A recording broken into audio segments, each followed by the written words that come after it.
All right, so about 3 years ago, I'm judging a show in Sarasota, the Patricia Valeni Cup, I think it was called, and I noticed an athlete on stage that I've never seen before. And again, I guess the key word that keeps coming up is passion. And I'm a sucker for a good choreographed routine and closed eyes, open hands, you know, flair from the heart. So I watched this individual just in the preliminaries, I could see it. So I said, I can't wait till this evening for the finals to see this person's routine. So don't ask me how I got into the fitness center in between, because usually I'm trying to take a nap between preliminaries and the finals. But I'm just kind of doing a little, you know, universal machine, and in comes this individual. And she's practicing her routine in her head with the music plugged in her ears, right? And usually I won't say anything to anyone. I feel like, you know, if you're there, it's for a reason, working out, and, you know, mind your own business. But I took it upon myself to walk this individual and say, hey, I think you're something very special in how you present yourself on stage, and I can't wait to see your routine tonight. Thank you very much, Mr. Gardner. And fast forward, not only did this person win the show, I believe it was her first IFBB Pro win 3 years ago. Within 3 years, she qualifies for the Olympia, and then I get to watch that same person in dynamic passion and judge her on the Olympia stage as well. This person, by far, is single-faceted. She too was trying to put on a radio show, I believe, and she would go on her own dime and visit all the shows. Remember, Pete? She would come to NBC shows and interview the athletes, and she goes, I want to get back.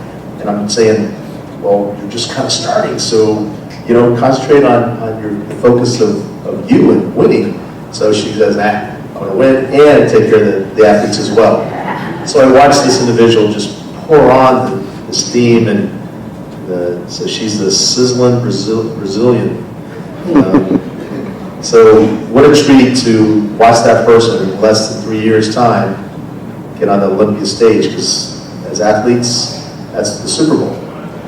So not only has she spread that passion through the stage, through the fans interviewing, but now she's promoting her own show. So I give you IFBB Pro, Karina Nascimento.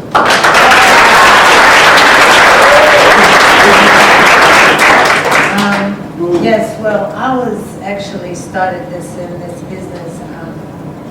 1999 was my first ever show. I won the Ronnie Coleman Classic in bodybuilding.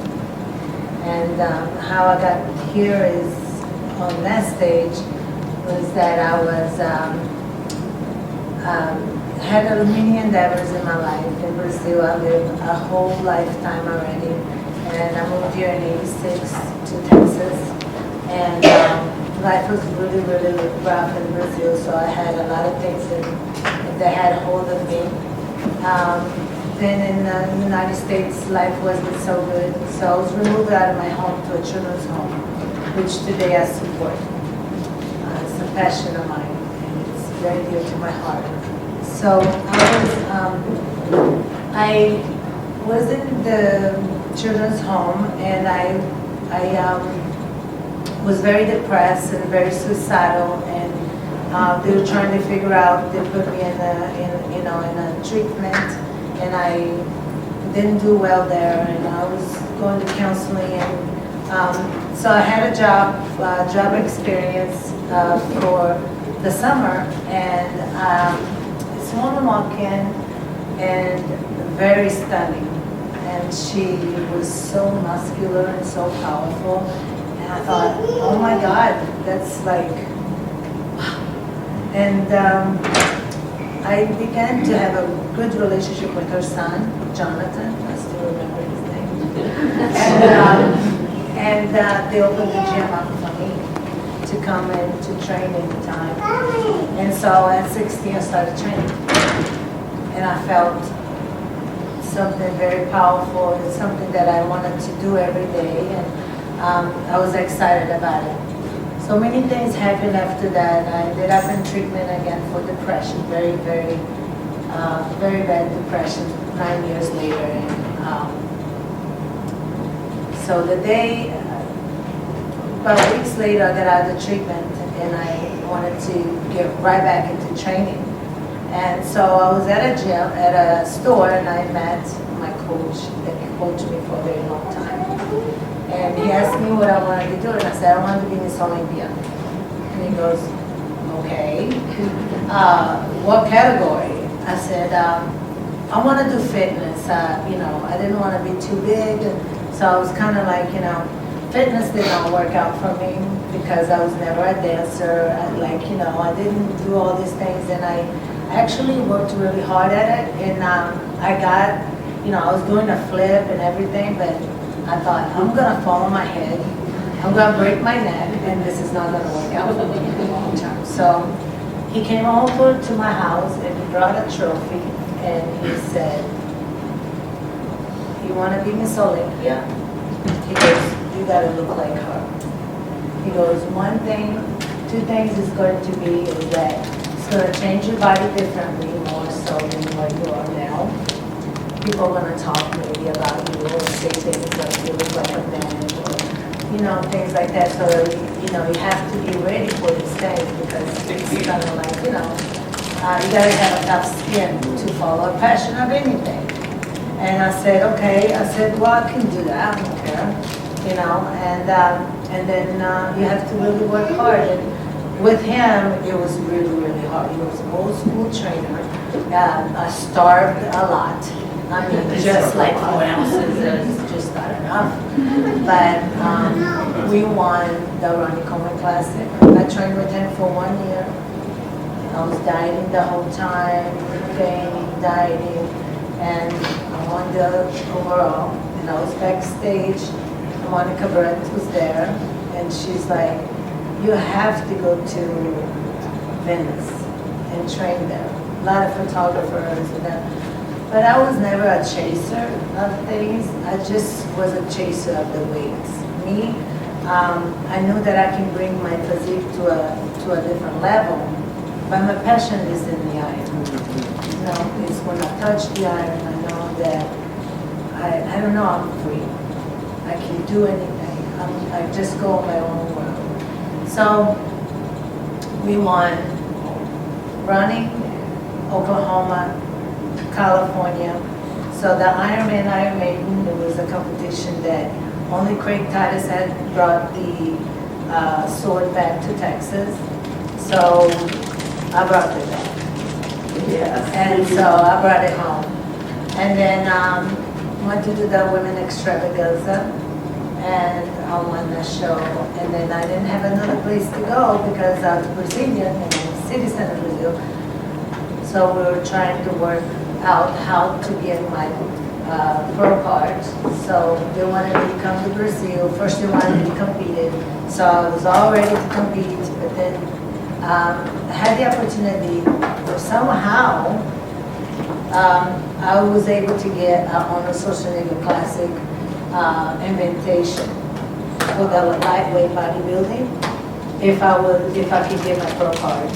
So they gave me my pro card in Brazil, and I went back to the States and I placed third in the women's bodybuilding and over 3. And that was my first pro show. I was like, oh my God.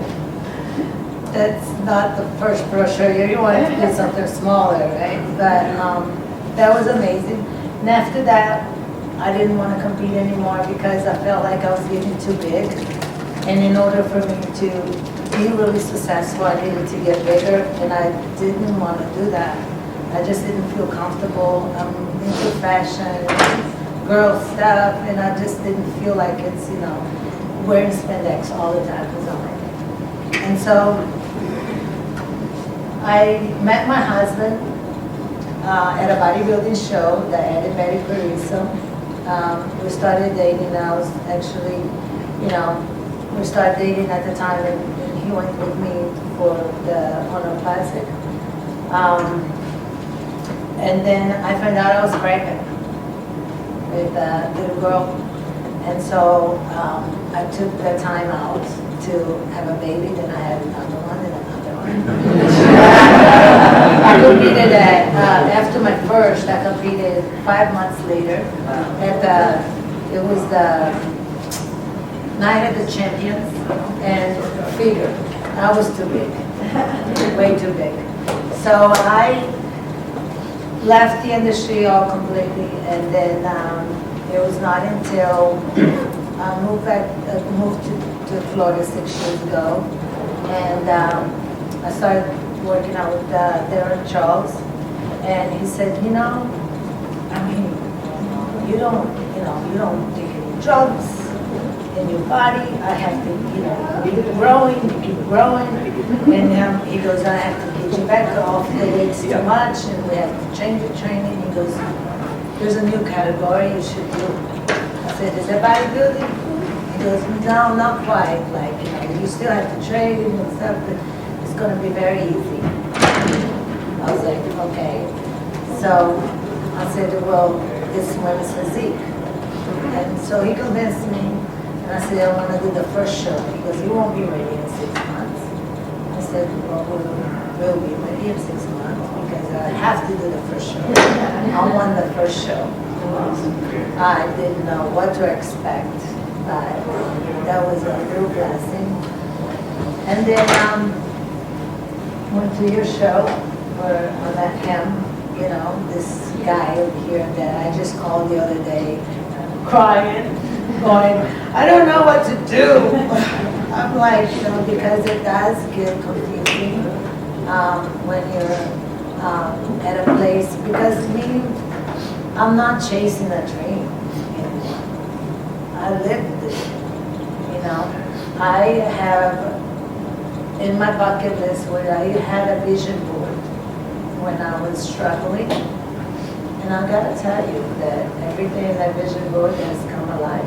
It's awesome. You have to set your intentions. I remember going up on my first show, I was going up my 3rd floor, that's the only thing I could afford. I was struggling, to survive. It's always been like that. I would go to the store to buy every fish. It was like every day because I needed to figure out how I was going to get everything done, But I did it by myself. I didn't ask anybody at that time for it. I just worked out and I trained and I had my goals and I said it because training for me kept me focused in a goal. And if I don't have that, I kind of get like sidetracked, may fall, so this helped me feel like I have a path, and that's from 16 years old. I knew that this can kind of take me to a place where I wanted to go, It was consistent. That's the only consistent thing I had in my life until this point, was training. And so for me, I know that I was going up the stairs way, and I was going to my first show, and then I said when I have enough money, I was going to support the children's home that showed me so much. And then, I want to get married, I want to have children, and I want a big house. I want a big house because I had a tiny apartment, and so it was a studio. So I have those things, and I know and I believe that training God gave me that, and seeing people like you guys that have done it for so long, watching how they train, how they got successful.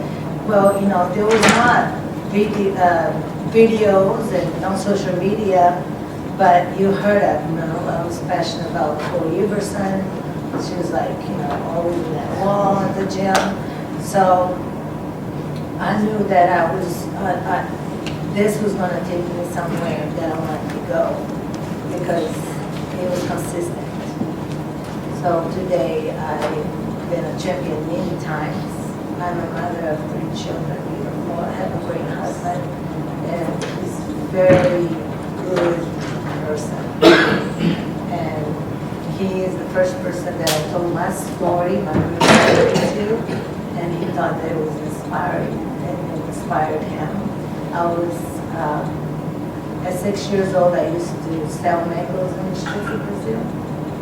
And I used to sell all the things. I did not go to school. I didn't know how to read, not to write. I was streets, and for many years, I worked on survival mode. Today, I'm free. I'm a free woman. I can work in this world free. Nothing. I have nothing. I can sleep very good. I can close my eyes. I can, so I'm free. But it took a lot of work, and the iron helped me get there. So, and 3 times in the Olympia. Haven't been Miss Olympia, but hey, there's still maybe a couple more years left. Never say never. Thank you so much.